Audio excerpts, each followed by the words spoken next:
हाँ जी बच्चों, question number 8 है आपका exercise 2.3 chapter relation and function class +1 maths. ठीक है बच्चों, इसमें हमें 8th क्वेश्चन में करना है right the domain of the following function. जैसे कि आपको बच्चों पता है डोमेन होता क्या है। अगर हमारे पास रिलेशन सेट क्रिएट करके दे दिया जाता था या फिर फंक्शन दे दिया जाता था तो फिर हम उसमें से क्या करते थे, ऑर्डर पेयर जो बनते थे उसमें जो प्री इमेज यानी कि ऑर्डर पेयर का जो फर्स्ट एलिमेंट होता था वो यानी कि एक्स वाई में से एक्स, वो हमें डोमेन देता है। और जो ऑर्डर पेयर के according to condition in the relation set और द फंक्शन सेट जो वाई होता है यानी कि सेकंड एलिमेंट एक्स वाई में से वाई इमेज जो होती है वो हमें रेंज देती है। ठीक है बच्चों, फंक्शन की, यहाँ पर फंक्शन की बात की है तो फंक्शन की बात करेंगे। ठीक है, तो अब हमें डोमेन निकालना है यानी कि एक्स की वैल्यूज़ निकालनी है। एक्स की आप वो वैल्यूज़ लेंगे जिसके लिए आपका वाई डिफाइंड होगा, इनफाइनाइट नहीं होना चाहिए, आयोटा की फॉर्म में यानी इमेजिनरी नहीं होना चाहिए, जिसमें आयोटा आपका इक्वल होता है स्क्वायर रूट ऑफ -1 का कोई फंक्शन नहीं बनना चाहिए। ठीक है बच्चों, कोई भी वैल्यू ऐसी ना आए जिसके लिए आपका वाई इनफाइनाइट हो जाए या स्क्वायर रूट -1 या इक्वल टू आयोटा कुछ ऐसा आपको दे। ठीक है बच्चों, तो आपने ये ध्यान रखना है और एक्स की वैल्यू फाइंड आउट करनी है। इसके लिए आपकी कंडीशन क्या होनी चाहिए ये देखते हैं हम। फर्स्ट क्वेश्चन में x² -3x का स्क्वायर रूट दिया गया है आपको। Right the domain of the function यानी कि आपको फंक्शन f(x) दिया गया है, f(x) और y दिया गया है, y भी बोल सकते हो आप, f(x) भी बोल सकते हो। 8th क्वेश्चन का फर्स्ट पार्ट फंक्शन यानी कि f(x) आपको दिया गया है, y भी आप बोल सकते हो square root of x² -3x। ठीक है बच्चों, इसका मतलब ये है कि आपको डोमेन यानी कि x की वैल्यू निकालनी है, जिसके लिए आपका क्या होना चाहिए, फंक्शन होना चाहिए आपका डिफाइंड। ठीक है, द फंक्शन इज़ डिफाइंड।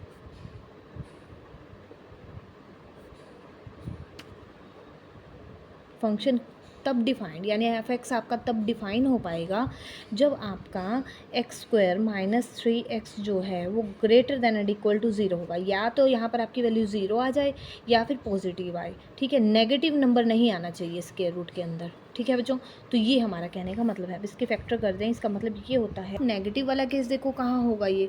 अगर मैं 3 से लेस रख देती हूँ, यहाँ मैं 2 वैल्यू रखती हूँ बच्चों, 2 रखा, ये नेगेटिव -1 आ गया इंटू 2, -1 और इंटू 2, ये माइनस का 2 हो गया, नेगेटिव आ गया बच्चों। तो अगर मैं 0 से लेकर के 3 के बीच में कोई भी नंबर रख रही हूँ, अगर मैं 1 रख देती हूँ यानी कि 2 नंबर हमें यहाँ से ऐसे मिल गए, उन दोनों 0 और एक तो आप इसको रखो ग्रेटर देन 0, वहाँ से x 0 की वैल्यू मिलती है, एक यहाँ से आपको ग्रेटर देन 0 रखने पे ये x इक्वल टू 3 मिलता है। तो 0 और 3 आपको यहाँ से लिमिट मिल गई। ठीक है, इन दोनों को रखने से बच्चों आपको लिमिट मिल जाती है। अब 0 और 3 के बीच में आप अगर कोई भी नंबर इसमें पुट करते हो तो उसके लिए ये नेगेटिव आ रहा है। ठीक है, तो वो नंबर को छोड़ करके बाकी सब आपका डोमेन दे देगा। ये आपको कैसे क्लियर, आप कैसे लिखोगे इसको, दैट इज़ एक्स जो है आपका बिलोंग नहीं करना चाहिए किससे, 0 से 3। एक और बच्चों आपने थोड़ा सा माइंड में, आपको हर कंसेप्ट क्लियर कर देना चाहती हूँ कि मैं ये लिख रही हूँ तो क्यों लिख रही हूँ, आपके मन में कोई डाउट ना रहे। अगर स्टेटमेंट चेंज होकर के भी बच्चों आए तब भी आप उसको सोल्व कर पाएँ। ठीक है, ये देखो सबसे पहले हमने किया कि आपको वाई दिया गया है, मैंने पहले ही बोला है जो स्क्वायर रूट के अंदर है वो माइनस नहीं होना चाहिए, वो नेगेटिव नहीं होना चाहिए। नेगेटिव नहीं होना चाहिए तो क्या हो सकता है, वो पॉजिटिव हो सकता है या इक्वल टू 0 हो सकता है। ठीक है, अब ये दो, अब आपको कॉमन लेने पे ये कंडीशन मिल गई। अब यहाँ से आपको लिमिट मिल जाती है, x will be greater than 0 और x -3 will be greater than equal to 0। यहाँ से दो वैल्यू 0 और 3 आपको लिमिट मिल गई। अब 0 और 3 आपको लिमिट मिल गई। ठीक है, अब 0 से 3 के बीच में अगर मैं कोई भी नंबर रखूँ सिर्फ उसके लिए वो नेगेटिव हो रहा है और किसी नंबर के लिए नेगेटिव नहीं हो रहा। यानी कि मुझे जो डोमेन लेना है ना, डोमेन मेरा ऐसा आ रहा है, अगर मैं रियल में से इस इंटरवल को माइनस कर दूँ बाकी सब के लिए मेरा जो फंक्शन है वो डिफाइन हो रहा है। Domain is equal to this because function is defined, function is defined for all for all values, for all values r-0 3, इसको छोड़ करके, इसकी लिमिट को छोड़ करके बाकी सब के लिए फंक्शन हमारा डिफाइंड हो रहा है। देखो अब नेक्स्ट आपको क्वेश्चन से बच्चों और अच्छे से क्लियर हो जाएगा। आपका क्वेश्चन का स्टेटमेंट है 2x माइनस 2x², ठीक है। आपको y दिया गया है, फंक्शन दिया गया है 2x माइनस 2x²। अब इसमें देखो, इसमें नेगेटिव आ गया ना, अब इसको आपको थोड़ा सा और अच्छे से क्लियर हो जाएगा। फंक्शन भी बोल सकते हो, y भी बोल सकते हो। अब यहाँ से आपका कॉमन लोगे आप √2 और x माइनस x², ठीक है बच्चों। अब √2 का तो केल बाहर ही, आप इसको तो बाहर ही कॉमन ले लो। अब यहाँ से बचा है x और 1 माइनस x, ठीक है बच्चों। अब आपको क्या है, वही बात है कि फ़ंक्शन आपका डिफ़ाइन होना चाहिए। f(x) आपका डिफ़ाइन तब होगा जब ये अंदर स्क्वायर रूट के अंदर पॉजिटिव होगा, ठीक है। तो हम लिख लेते हैं फंक्शन इज़ डिफ़ाइंड इफ़, ये √2 का कोई मतलब नहीं, बस ये हमारा नेगेटिव नहीं होना चाहिए। यानी कि ये कैसा होना चाहिए, x into 1 minus x should be greater than and equal to 0, ठीक है। ये वैल्यू हमारी होनी चाहिए पॉजिटिव। अब यहाँ से देखो हम क्या देखते हैं, अब ये पॉजिटिव कब होगा, ये आपका पॉजिटिव, ये भी ग्रेटर देन 0 होना चाहिए, ये भी ग्रेटर देन 0 होना चाहिए। यहाँ से आपको greater than equal to 0 and 1 minus X will be greater than equal to 0, X will be greater than equal to 0। और यहाँ से आपका मिल जाता है एक्स उधर ले जाओ, पॉजिटिव हो गया, एक्स उधर 1 will be greater than equal to X. X क्या आ गया, लेस देन 1 आ रहा है और ग्रेटर देन 0, लेकिन यहाँ से क्या मिल रही थी, दोनों लिमिट सेम मिल रही थी। X will be greater than 0, X will be greater then 3, ठीक है। ग्रेटर देन 0, 0 से 3 के बीच में वो कैसा आ रहा था, हमारा अनडिफाइंड। अब यहाँ से बच्चों आपको सीधा ही डोमेन मिल गया, आपको माइनस करने की ज़रूरत नहीं है। यहाँ से लिमिट मिल गई, वहाँ से ग्रेटर मिल रहा था, दो सेम ही केस थे। यहाँ पर एक ग्रेटर मिल गया, एक लेस मिल गया। यहाँ से मिला X will be greater than 0 and X will be less than equal to 1। तो डोमेन ऐसी कंडीशन में आपका सीधा ही मिल जाता है, इक्वल है साथ में, तो ग्रेटर वाला केस आपका आगे आता है। और X will be less than है ना, इसको ऐसे भी लिख सकते हो, X will be less than equal to 1, greater than equal to 0। तो 0 से 1 इक्वल है साथ में, तो सारा का सारा ये सीधा ही हो गया, ठीक है। जिसमें आपका ऐसे हो जाए, जिसमें आपको ग्रेटर और लेस दोनों कंडीशन मिल जाए, वो डायरेक्ट आपको डोमेन दे देता है। इसमें आपका क्या था, X greater than equal to 0 और 3 भी greater, X will be greater than equal to 3, ठीक है। दोनों के बीच में ऐसा कोई भी नंबर आ रहा था जिसमें इन दोनों के बीच में अगर हम कोई भी नंबर रख रहे थे तो हमारा वो नेगेटिव हमें दे रहा था, जिसके कारण वो अनडिफाइंड हो रहा था। अब डोमेन ये, इसके लिए हमारा फंक्शन बिल्कुल ही डिफाइंड है, function is defined for this domain. अब हम देखते हैं थर्ड पार्ट में आपको क्या गिवन है बच्चों।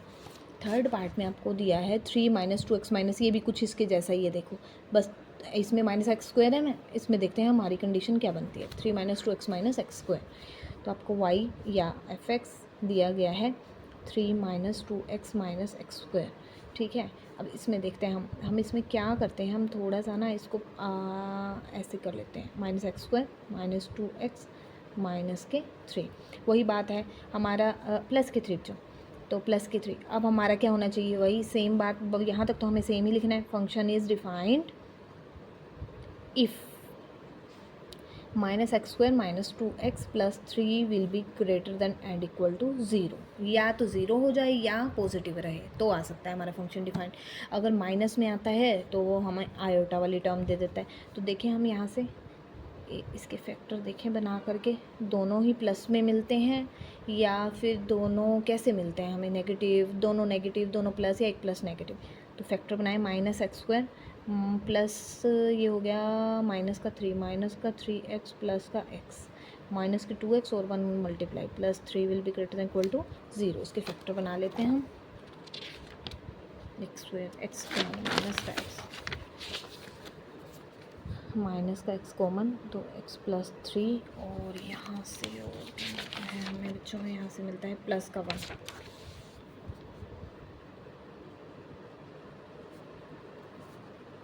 तो माइनस x प्लस 1 और x plus 3 will be greater than equal to 0, ठीक है। Minus x plus 1 will be greater than equal to 0 and x plus 3 will be greater than and equal to 0, दोनों positive होंगे, ठीक है, तभी तो ये केस प्रूव हो पाएगा ना। तो minus X will be greater than equal to minus 1, X will be greater than equal to minus 3, ये उधर जाके माइनस का हो गया, ये तो ठीक है। अब यहाँ दोनों साइड माइनस होता है तो आपको पता है माइनस माइनस कटता है लेकिन सिंबल को उल्टा कर देता है, ग्रेटर का लेस बन जाता है, लेस देन एंड एक्स। देखो बच्चों, ये स्मॉल टर्म है माइनस की और ये हमारा लेस देन आ गया, ये ग्रेटर देन आ गया, तो हमारा डोमेन यहाँ से आपको सीधा ही मिल गया। Domain is equal to greater वाली वैल्यू हम आगे रखते हैं, इक्वल है तो क्लोज्ड इंटरवल आएगा -3 और 1 आपका डायरेक्ट, ये भी उसकी जैसा ही था। अब हम करते हैं 8th का 4th पार्ट। ठीक है, हर क्वेश्चन आपको थोड़ा अलग टाइप का है और मैं हर पार्ट करवा रही हूँ ताकि आपकी कोई भी प्रॉब्लम बच्चों ना बचे। कोई भी दिक्कत हो फिर भी आप कमेंट बॉक्स में डाल सकते हो, क्वेश्चन सोल्व करवा सकते हो। ठीक है बच्चों, अब मोड ऑफ x-5 अपॉन में है x-5। अब देखो बच्चों, अब आपके पास रेशनल टर्म आ गई है, p/q कह सकते हो, px रेशनल फंक्शन आ गया है, तो px/qx की फॉर्म में। ठीक है, अब यहाँ पर आपका जो फंक्शन को डिफ़ाइन नहीं करेगा वो ये कंडीशन होगी, अगर बाय में ज़ीरो आ जाए, ये टर्म ज़ीरो हो जाएगी तो फंक्शन आपका डिफ़ाइन नहीं होगा। तो हम लिखते हैं function is not defined if x-5 will be equal to 0, that is if x is equal to -5 उधर ले जाओ 5, अगर 5 यानी कि सिर्फ एक ऐसी वैल्यू है 5 जिसके कारण वो हमारा फंक्शन नॉट डिफाइंड हो रहा है, तो हम इसी को रियल वैल्यू में से एक ऐसा ही नंबर सिर्फ 5 है जो नॉट डिफाइंड कर रहा है ना, तो डोमेन हमारा क्या आ जाना चाहिए, डोमेन इज़ इक्वल टू सभी के सभी रियल सेट में से, रियल नंबर्स के सेट में से अगर हम 5 एक ऐसा नंबर है जिसको हम माइनस कर देंगे जिसके कारण हमारा फंक्शन नॉट डिफाइंड हो रहा था। तो now function is defined, function is defined for real -5। ठीक है बच्चों, बहुत सिंपल सा क्वेश्चन था ये तो। ठीक है, मैंने वही आपको बोला है, एक तो इनफाइनाइट नहीं बनना चाहिए, बाय में ज़ीरो नहीं आना चाहिए, एक आपका स्क्वायर रूट के अंडर वैल्यू नेगेटिव ना बने। ठीक है, अब 8th का 5th पार्ट देखते हैं, उसमें आपको क्या दिया गया है। ये भी बच्चों आपका रेशनल ही फंक्शन है। ठीक है, स्क्वायर रूट x-3 x-4, तो f(x) is equal to 1 upon square root x-3 और x-4। तो इसमें भी क्या होगा कि आपका ये पार्ट इक्वल टू 0 आपका नहीं होना चाहिए। ठीक है बच्चों, अब इस क्वेश्चन में बच्चों आपके जैसे 8th क्वेश्चन का आपने किया था फर्स्ट पार्ट, उसमें हमारा स्क्वायर रूट था। ठीक है, स्क्वायर रूट में क्या होता था, अंदर हमारा नेगेटिव नहीं बनना चाहिए, नेगेटिव भी नहीं बनना चाहिए, तो यहाँ पर आपकी दो कंडीशन हो गई, एक तो ये इक्वल टू 0 नहीं होना चाहिए, उसके लिए हमें यहाँ से दो वैल्यूज़ मिल जाएंगी, एक तो 3 रखें, 3 - 3 0, उसके कारण ये पूरा 0 हो जाता है, एक 4 - 4 रखें, यहाँ से दो वैल्यूज़ मिल जाती हैं। ठीक है, 4 यहाँ पे रख दें तब भी ये 4 - 4 0 इंटू x 4 - 3 1, तो 1 इंटू 0, एक 4 और एक 3, दो नंबर तो ऐसे हो गए। ठीक है, रियल में से हमें ये दो नंबर माइनस करने हैं। एक बच्चों दूसरी कंडीशन है कि इक्वल टू 0 वाली एक स्क्वायर रूट जब आ जाता है तो उसके अंदर नेगेटिव नहीं होना चाहिए, यानी कि इसके 3 और 4 के बीच के अगर हम कोई नंबर भी रखते हैं, एक तो 3 4 रखने पे 0 हो रहा है, एक आयोटा बन रहा है, अगर मैं 3 से कम रख देती हूँ, 3 और 4 के बीच के इन दोनों से ही आपको लिमिट मिल जाती है। स्क्वायर रूट में हमने वहाँ भी क्या किया था, हमें उन नंबर्स के बीच के नंबर रखने पर क्या हो रहा था, हमारा फंक्शन नॉट डिफाइंड हो रहा था, वो -1 बन रहा था। जैसे मैंने 3 से लेस रखा, मैंने रखा है 3 से 3 और 4 के बीच के 3.5 रखती हूँ मैं। ठीक है बच्चों, 3 से लेस रखने पर तो यहाँ भी नेगेटिव आ जाएगा, यहाँ भी नेगेटिव आ जाएगा, वो कट जाएगा, लेकिन यहाँ पर मैं रख देती हूँ 3 और 4 का बीच का 3.5 रख दो आप, 3.5 रखा हमने, 3.5 रखने से यहाँ आ गया आपका 3.5 - 3, ये बन गया 0.5, प्लस का है लेकिन यहाँ पर आ गया -0.5, तो ओवरऑल वो बन गया माइनस की 0.25, तो ओवरऑल वैल्यू आपकी नेगेटिव हो गई बच्चों यहाँ पे। तो 3 और 4 के बीच के नंबर और 3 और 4 इंक्लूड करके हम नंबर को रियल में से माइनस करेंगे तो जा करके हमारा फंक्शन यहाँ पर होगा बच्चों डिफाइंड। ठीक है, तो कैसे, देखो हम कैसे लिखेंगे, the function is defined, function हमारा डिफाइन होगा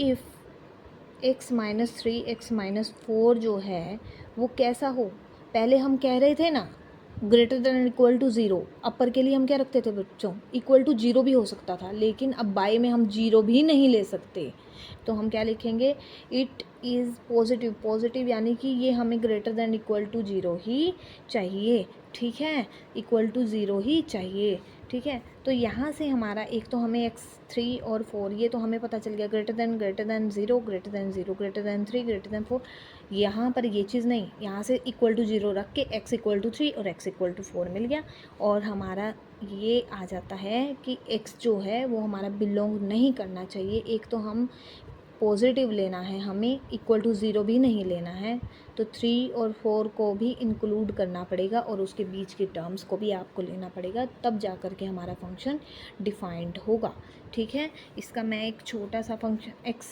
और डोमेन, पहले मैं डोमेन लिख देती हूँ, फिर आपको एक एग्जांपल भी लिख करके क्लियर कर देती हूँ। डोमेन इज़ इक्वल टू बच्चों, डोमेन हमारा आ जाता है रियल में से आपको ये जो है इंटरवल हमारा क्लोज इंटरवल वाला माइनस करना पड़ेगा। Function is defined for r minus 3 4, इसको हम एग्जांपल से करते हैं। फॉर एग्जांपल में बच्चों ये आपने करना है कर सकते हो, नहीं से मैं ये सिर्फ समझाने के लिए जस्ट, यहाँ से दो वैल्यूज़ ऐसे मिल रही हैं, एक तो आपको मिल गया 3 रखने पे आपको ये ज़ीरो हो जाता है, एक 4 रखने पे, तो बाय में होना नहीं चाहिए था आपका 4 ठीक है, ज़ीरो इक्वल टू ज़ीरो आपको नहीं चाहिए, बाय में ज़ीरो आएगा तो ये नॉट डिफाइंड का केस हो जाएगा, ठीक है। और दूसरा आपका हो जाता है, आप नेगेटिव भी नहीं ले सकते हो, स्क्वायर रूट है ना, उसके कारण ये स्टेप लेना पड़ा, ये नेगेटिव नहीं होना चाहिए। अब मैं let x is equal to, इन दोनों के बीच में कोई भी नंबर आप 3.2 रख दो, 3.5 रख दो, x is equal to 3.5, then 1 upon, then y is equal to 1 upon square root 3.5 minus 3 और 3.5 माइनस 4, ये आपने रखा, तो यहाँ से आपका आ जाता है 0.5 बच्चों, और यहाँ से आ जाता है माइनस के 0.5, ठीक है। तो ये बन जाता है आपका 1 अपॉन में स्क्वायर रूट -1 आप कॉमन ले लो, और यहाँ से बन गया 0.25, तो ये बच्चों आपका बन जाता है आयोटा की फॉर्म में, ठीक है।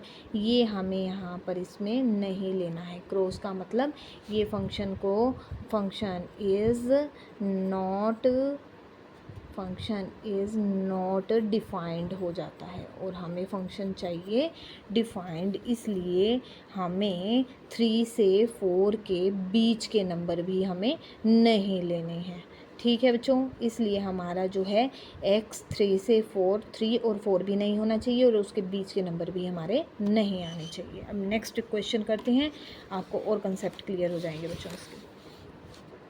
8th क्वेश्चन का है आपका 6th पार्ट, y या f(x) आपको दिया गया है सिग्नम फंक्शन, ये इसका बच्चों आपने डायरेक्ट ही, ये आपने स्पेशल काइंड ऑफ, हमारा स्पेशल काइंड ऑफ फंक्शन है, इसका डायरेक्ट ही डोमेन क्या होता है, आप लिख भी सकते हो, it is a special kind of function, इसमें आप x की कोई भी रियल वैल्यू रख सकते हो, उसके लिए आपका y डिफाइंड आएगा, तो हमारा सीधा ही इसका डोमेन होता है, domain is equal to all real values is equal to R set, ठीक है, यानी कि रियल वैल्यू का सेट। हाँ जी बच्चों, 8th क्वेश्चन का आपका है 7th पार्ट, जिसमें आपको फंक्शन क्या दिया गया है, फंक्शन दिया गया है x² - 3x + 5 अपॉन में x² - 5x + 4। अगर आपके पास ज़्यादातर रेशनल फंक्शन दिया जाए ना, तो आपने नॉट डिफाइंड का केस ही चेक करना है ज़्यादातर बच्चों, जैसे हमने किया था 4th क्वेश्चन में कि इस नंबर के लिए आपका नॉट डिफाइंड अगर इक्वल टू 0 हो जाए, जैसे के लिए ये भी आपका इक्वल टू 0 हो जाएगा, है ना, इक्वल टू 0 आपका नहीं होना चाहिए, अगर इक्वल टू 0 हो जाए उसके लिए नॉट डिफाइंड वाला केस निकाल लो और उसको रियल में से आप कर दीजिए माइनस। तो यहाँ भी हम चेक करते हैं, ये पार्ट आपका 0, डिनोमिनेटर जो है रेशनल फंक्शन में इक्वल टू 0 नहीं होना चाहिए। Function is not defined if x² - 5x + 4 is equal to 0, तो रियल में से हम उस नंबर को ही जो यहाँ से निकलेंगे माइनस कर देंगे, तो बाकी हमारा डोमेन बच जाएगा, वो हमें वैल्यूज़ दे देगा जिसके लिए हमारा फंक्शन डिफाइंड होगा। Function is not defined if x² - 5x + 4 is equal to 0, 5x + 4 is equal to 0, factor बना लो बच्चों यहाँ से, -4x minus X plus 4 is equal to 0, X into X minus 4 minus 1 X minus 4 X minus 4 और x minus 1। X की दो values आई हैं हमारी 1 और 4, जिसके लिए फंक्शन हमारा डिफाइंड नहीं है, यानी कि domain is equal to real set में से हमने दो नंबर 1 और 4 माइनस करने हैं, इसलिए कर्ली ब्रैकेट लगाइए। कर्ली ब्रैकेट का मतलब इंडिविजुअल उनकी अपनी एक आइडेंटिटी है, यानी 1 और 4, इंटरवल नहीं लगाया बच्चों, ये माइंड में रखना है आपने। 1 और 4 सिर्फ दो ही नंबर, ठीक है। तो फंक्शन इज़ डिफाइंड, यहाँ हमने नॉट डिफाइंड बताया कि अगर इक्वल टू 0 होता है, और डिफाइंड होगा फॉर आर माइनस में आपका 1 4, ठीक है। ये हो गया आपका 7th पार्ट। अब करते हैं अब आपका लास्ट पार्ट 8th क्वेश्चन का, फंक्शन जिसमें दिया गया है 1/√- 1 माइनस एक्स। अब बच्चों फिर से आपका आ गया है, एक तो ये आपका होना चाहिए कैसा, इक्वल टू 0 नहीं होना चाहिए, है ना, इक्वल टू 0 नहीं होना चाहिए, और 1 माइनस एक्स जो है वो नेगेटिव भी नहीं होना चाहिए। तो इस केस में हम फंक्शन की देखते हैं डिफाइंड, यानी कि हमारा 1 माइनस एक्स जो है वो होना चाहिए, 1 माइनस एक्स हमारा पॉजिटिव होना चाहिए, सीधी बात है, इक्वल टू 0 नहीं। तो क्या होना चाहिए, ये होना चाहिए पॉजिटिव, नेगेटिव होगा तो फिर स्क्वायर रूट -1 बनेगा, वो अनडिफाइंड कर देगा। तो हम लिखेंगे फंक्शन इज़ डिफाइंड इफ़, अगर स्क्वायर रूट ना होता तो हम डायरेक्ट इक्वल टू 0 करके ऐसे वैल्यू निकाल करके रियल में से उसको माइनस कर देते। अब स्क्वायर रूट आ गया तो हमें ये भी देखना है साथ साथ कि स्क्वायर रूट के अंदर वो नेगेटिव ना हो। तो function is defined if 1 minus x is positive, ठीक है, पॉजिटिव होगा, यानी कि 1 माइनस एक्स आपका ग्रेटर देन 0 होना चाहिए, यानी कि माइनस एक्स ग्रेटर देन आपका -1, ग्रेटर आ रहा है, नेगेटिव नेगेटिव तब कटेंगे जब आपका ये सिंबल चेंज हो जाएगा। तो x आपका कैसा होना चाहिए, लेस देन आपका होना चाहिए 1। तो यहाँ से आपको सीधा ही डोमेन मिल गया बच्चों, यहाँ से आपको सीधा ही डोमेन मिल गया कि आपका लेस देन 1 से लेस, है ना, नेगेटिव साइड, माइनस इन्फिनिट से आपका 1 और विद राउंड ब्रैकेट, ठीक है बच्चों। इक्वल भी नहीं लगाया हमने, ये भी आप ध्यान रखिए, इक्वल लगा देंगे अगर आप यहाँ पर तो इक्वल टू 1 रखोगे तो 1 माइनस 1 0 हो जाएगा, हमें सिर्फ पॉजिटिव लेना है, इक्वल टू 0 भी हम नहीं ले सकते, ठीक है। तो function is defined, so function is defined और ऑल वैल्यूज़ बिलोंग्स टू,